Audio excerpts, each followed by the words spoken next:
Hello everyone, you're welcome to my channel.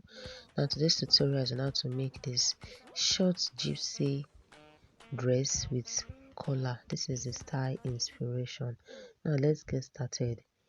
I have this Ankara material that I folded into two. So the first one I cut 30.5 inches. Now because it is a shirt dress, one is going to be longer than the other. The back is longer than the front by 2 inches, and I'm going to be marking 3 inches for the button allowance. Now you can use this method to cut your shirts or shirt dresses. So after marking the 3 inches for the button allowance, that is on the front, I'm now going to place it where the folded back stop, because the back is folded into two. After placing it, I make sure the upper part of both material is the same. So the difference between the front and back is 2 inches. I hope you all understand. Now we are going to start drafting from my line. Yeah, that becomes our starting line. So I'm going to mark 1 inch first and I will rule it. From that 1 inch, we are going to start drafting all the vertical and horizontal measurements. Just watch, guys. After that, I'm using a shoulder of 17 divided by 2 and I added 1 inch. Now you have to add 1 inch to your shoulder measurements for shirts or shirt dresses.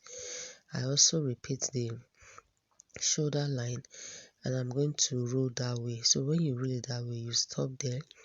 Then the next thing is to mark the neck width and the neck depth for the front. I'm using 2.5 by 2.5. It is a shirt. You don't need much. Don't need the neckline to be too wide. So on the front, that part is going to be a straight line. Then from there you connect like that. Can you see the way I'm connecting? I did not give it too much curve. After that, I'm going to mark 1 inch for my shoulder slope. Then I connect it from the neck width to the shoulder slope. Then guys, I'm going to add ½ inch to the shoulder as the shoulder allowance for joining. After adding the ½ inch, I went ahead to roll it. Now the next thing to do is to cut only the front neckline. Just watch carefully. You're going to cut from the button allowance into the neck width. After that is for only the front. You are going to cut the two together from the shoulder allowance. That's both the front and the back. You hold the two together and you cut. So just cut all the way down. Now we've cut both. So the next thing to do is to bring the front and the back. You bring it together at the hemline. Let it now be the same.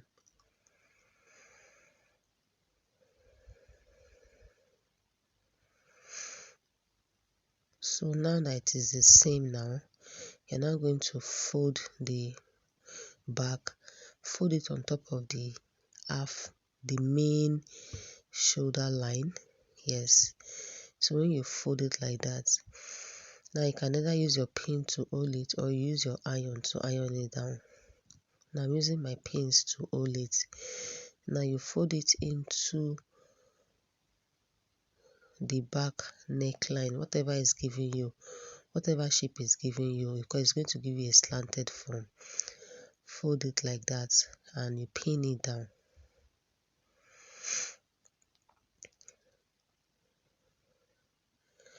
After pinning it down, we can now continue our measurement. Now from where you see my tape touching, I'm marking 9 inches as the chest line.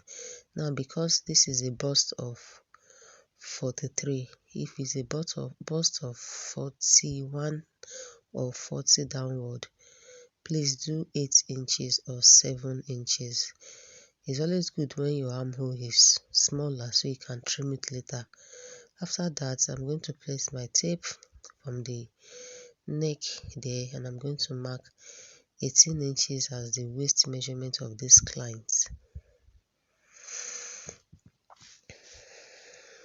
Then I'm going to, because it's a shade dress, you have to add 3 inches to your main measurement. Now this client is a bust of 43 plus 3, that's 46. 46 divided by 4 is 11.5. Then I added 1 sewing allowance. Now on the waist also, I did the same thing for the waist measurement plus 3 divided by 4 plus 1. Now because it is a Caribbean dress, I'm not using the waistline, I'm just showing you. So on the hip measurement, the hip is 51. I added 3 to it, that's 54 divided by 4. Then I added extra 5 inches plus 1 inch sewing allowance. Then I'm going to connect from the chest line, which serve as my bust line also, to the hip measurement. I hope you understand.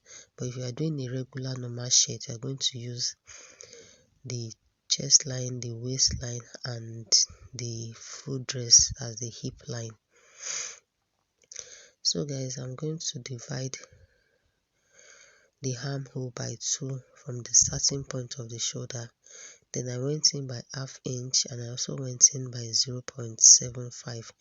The ½ inch is for the back. Then I went ahead to notch that line. I also notch the neckline, because when you open it up, it might not be the same extra line. It might give you a slanted form. So guys, that place where you see my hand touching, the crease line there, you indicate it with chalk. That will serve as where the back neck depth is going to be. Then I open the shoulder, remove the pins, and I'm going to connect from where I mark the chalk to the notch line, that is the neck width. So I'll cut it off. That becomes our back neck depth. Then guys, where I also notch on the shoulder, I'm going to place my armhole curve there and connect the back on first. Then I'll also connect the front armhole, because the back is supposed to be wider than the front on the armhole line. That is why we did ½ inch and 0.75. Now I'm going to measure the armhole. After excluding the ½ inch for joining, I'm going to measure and see if the armhole is too wide. Now I realized the armhole is too wide, so I went up by ½ inch and I connect. So always check your armhole before you cut it off. So guys, we are going to cut now. So watch how I'm cutting. I'm cutting the back armhole first. Now I'm cutting it into the new chest line depth. Then I'm going to cut the sides.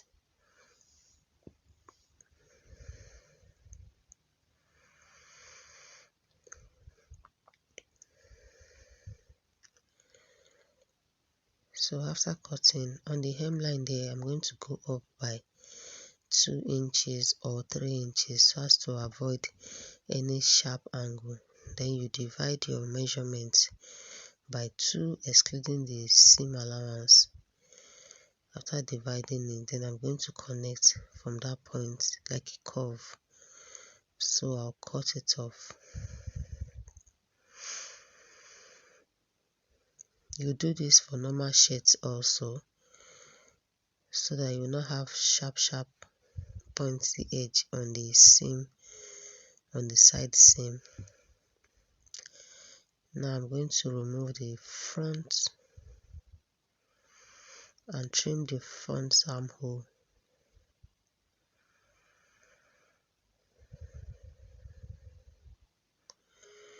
Okay, now guys, we are done. This is just me using my chalk because the fabric actually look the same on the right side and the wrong side. Then for the button allowance, I'm going to slit it into two.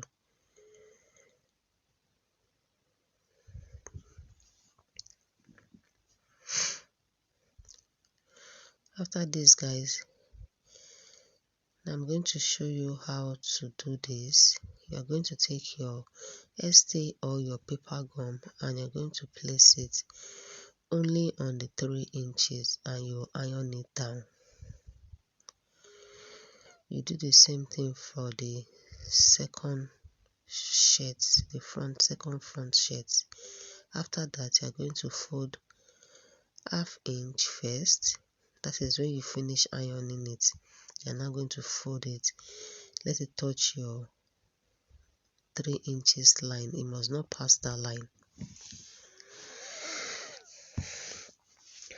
Then I'll do the same thing for the second one. I make sure I rule that line so I can know where I'm folding it to. Then guys, we're going to cut the sleeve now. So I folded this fabric into two and I also fold into two because we'll be cutting the two sleeves together. Then I went ahead to mark that is the starting line for the sleeve, and I also mark the sleeve length. Now because it has a band, I'm going to minus 3 inches from the sleeve length, and the sleeve length is 26 for this client. When I minus 3 inches, I have 23 inches left, and I added ½ inch for joining to the down part. So I trim it off. Then I'm going to mark 4 inches on that starting line. This is for everybody standard. Then for cap height, I also use 4 inches. That's where our round sleeve is going to be. Then I rule the straight line.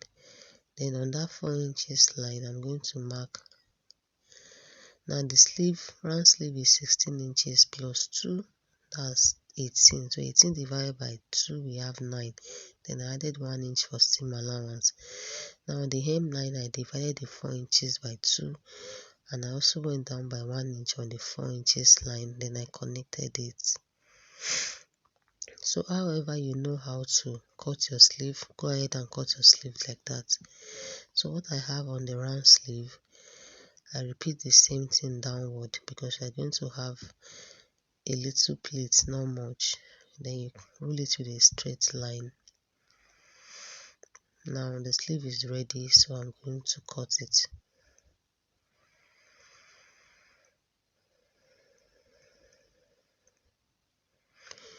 I normally notch the upper part there, so I will know that's the middle of the sleeve. So guys, we have the two sleeve ready.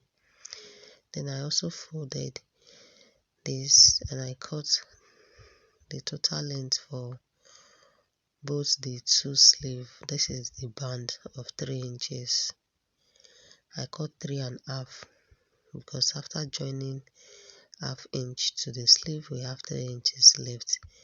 Then I'm going to gum it also with interfacing. After gumming, this is what we have. Now I'm going to cut it into two. That will serve for both sleeve. So you measure your client's edge sleeve. That would determine the length of what you are cutting. Then I'm going to sew that folded part or sew it down. Then I'm going to take the, now this is a shirt. After ironing the ½ inch I told you, I'm going to run a stitch to secure it down. You're also going to do that for the second one. After sewing it, this is what we have. So we have our button allowance ready. Now I take the back. The back is folded into two, so you are going to open it up. Now we place the front on it, right side facing right side, because we want to join the shoulder. So you are going to sew the shoulder with the 1/2 inch allowance. So you do that for the second one. After joining the shoulder, you're going to join the sides with 1/2 inch. I added 1 inch for side allowance. Now this is me rolling the 1 inch on both sides. Guys, I finished joining it.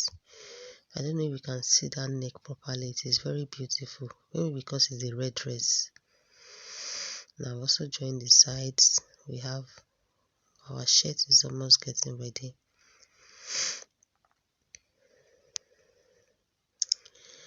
Then the next thing is to take your sleeve, the band and the sleeve. Now you're going to place it right side to right side. You are going to pleat it. Let all the pleats go into the band. After that, it's going to give you something like this. Then you're now going to fold it into two after pleating, and you're going to sew the side. You do that for both sleeves. Then I'm going to attach it to the armhole of the dress. Let's do that, guys. Now for the pleated parts on the down part of the dress, I measured the hemline of the dress and I cut ×3 of it. Now if you don't want it to be too full, you can cut ×2. So this is a long piece that I cut. Now the total length of the dress, you're going to minus the upper part from it. So whatever is left is what you use as the long piece, that's the pleated one. Now guys, what I did for the upper part, I also did for the band, that's this long part. You iron, you mark 3 inches, you fold it as the button allowance. Then you take the button allowance side, you're going to match it with the upper one. Let the seam be the same. Then you're going to sew. You're going to pleat all the way, and you do that for both ends of your band. So let's pleat, guys. Now after pleating, this is how it is, guys. We are going to fix the collar, but before that, guys, if you haven't subscribe to my channel, kindly do that. Give me a like if this video has been helpful to you. And this is how the plate is. This is the back. It is looking neat and beautiful. Now for the collar, guys, this video is very long and I'm going to be dropping a separate video. Now I already dropped it, so I'll drop the link in the comment section or the description box for you guys to know how to fix a proper and perfect shirt collar. So guys, what you just do is to measure the round neck. That will serve as the collar measurement. So thank you guys for watching this video. I'm going to see you all in my next one. Bye.